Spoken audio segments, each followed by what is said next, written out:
Hello everyone, I'm Sandy Anastasi, psychic channel, intuitive astrologer, and soul coach, and I'm here with my Discover Yourself tip number 2. This is my second tip in a series of tips that I'm calling Discover Yourself.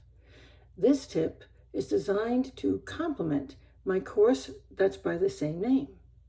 Each tip in this series focuses on a different psychic metaphysical tool and how you can use it for deep insight into yourself. You may wish to check my Discover Yourself course out too. Here's Discover Yourself tip number 2. Enjoy. This tip is about discovering you through the Kabbala. The Western mystical Kabbala is often referred to as a literal roadmap to higher consciousness. For seekers, the Kabbala can help you to become centered, grounded, and focused on your inner world. How you see it manifesting outside of yourself can give deep insight into your own journey of the soul. And it can help you to overcome obstacles and gain deep insight into yourself. The idea is to see the Kabbala as yourself, but also as a roadmap in the world outside of you. The two reflect one another. For example, think about something that you're having difficulty with right now in your life. Perhaps you're having trouble with a fellow employee at work or a specific family member. Those interpersonal issues may seem to you as if they are the sole responsibility of the other person. But the fact is, you have attracted that person and that situation to you, and perhaps not for the first time. Wouldn't it be nice to understand why you have attracted that and what you could change within yourself to totally eliminate those situations from popping up in the future? Change the world outside of yourself by transforming yourself into a higher vibration of you. Social issues like this example, involve the sphere of Had, or the station on the tree of life, which is the actual diagram or roadmap that we use in the Kabbala that we call Had. Had is the circle on the bottom left side of the tree of life. Each of the lines that connect into it represent a different route or path by which your issues in this situation could be resolved. Here are some of the ways that you can use the Kabbala right now to help to resolve that issue, that sphere that represents Had.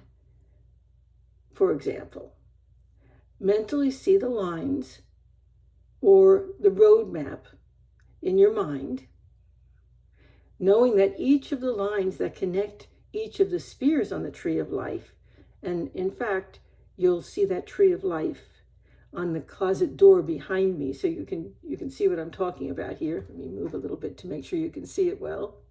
Okay, I'll scoot over a little bit.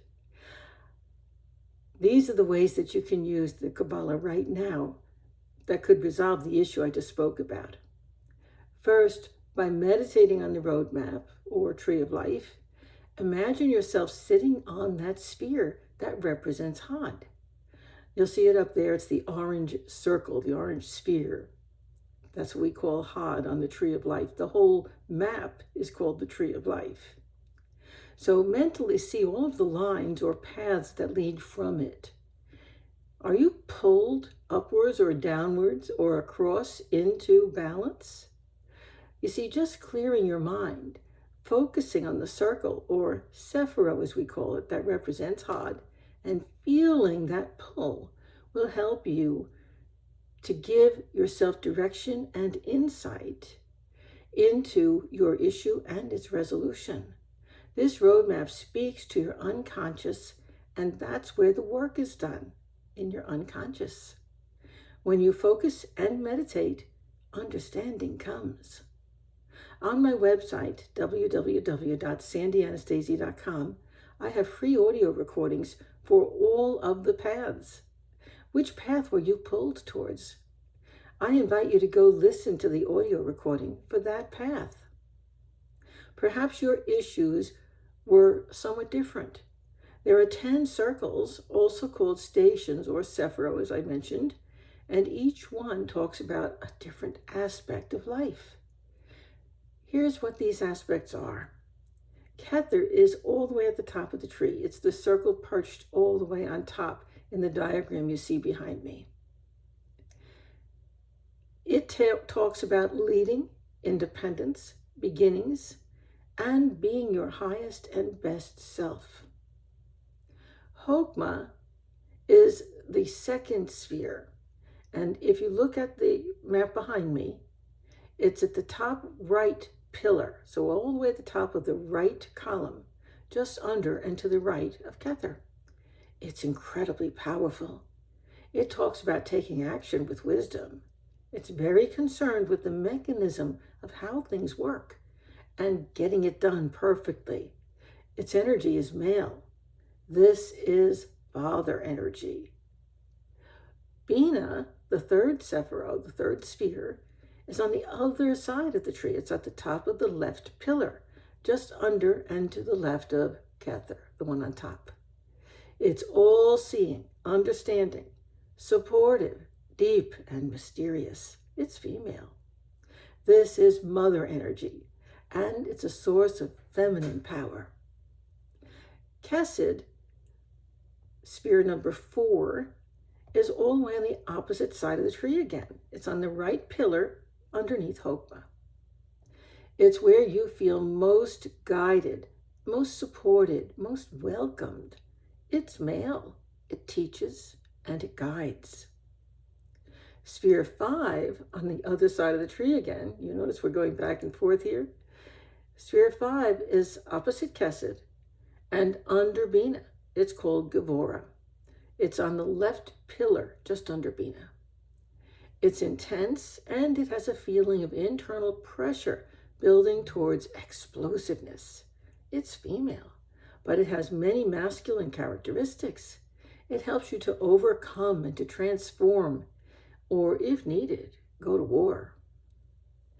Sphere 6, Tiferet, is at the dead center of the tree of life. It's lower than Kesed and Gevora, centered beneath Kether, that's the top sephiro, on the top of the middle pillar. It brings awareness of your higher self and healing. It helps you to be centered and whole within yourself. Its energy is primarily masculine, but it has many feminine characteristics too. Sphere 7, we're back on the right side of the tree. This is lower than Tiferet, and it's directly under Kesed on the right pillar. This sephiro, this sphere, is about nature and the natural world. It's about animals and instincts and creativity and the cycle of life within all things. Its nature is feminine. Sphere 8, Hod, is on the left side of the tree, all the way on the other side again, lower than Tiferet, directly under Gevora on the left pillar. So it's the third circle down on the left pillar. It's about the human world, including everything from social interactions to science, religion, and government. It's concerned with the mind and intellect. Its nature is masculine. Then we finally go to sphere 9. We call that Yesod, and that's beneath Netzach and Hod, but it's on the center pillar directly underneath Tiferet. It's all about all things soft and feminine and intuitive and dreamy. Its focus is emotional and reactive. Its nature is feminine. This is a lunar sephiro. And finally, we have sphere 10. This is the circle at the very bottom of the tree, on the middle pillar, beneath Yesod. It's about the physical earth that you live and walk upon, but also all things connected to the material world, including your own physical body. Its nature is primarily feminine, with strong masculine aspects depending upon your own sex. There are also many, many card decks based upon the Kabbala.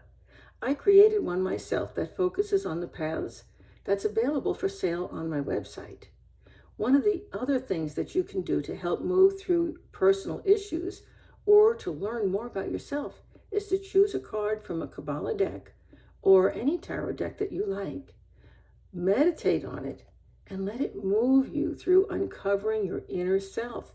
In the traditional tarot deck, the tarot cards 1 through 10, which are the minor arcana cards, correspond to all the circles or sephiro, or some people call them stations, on the tree of life, as I just talked about. The major arcana cards are the paths. Those are all the lines that link those circles. Boy, have you learned a lot about the Kabbala today and how to use it to discover yourself. Have fun with this. For many of you, the study and work of the Kabbala could become a lifelong journey. It's that powerful.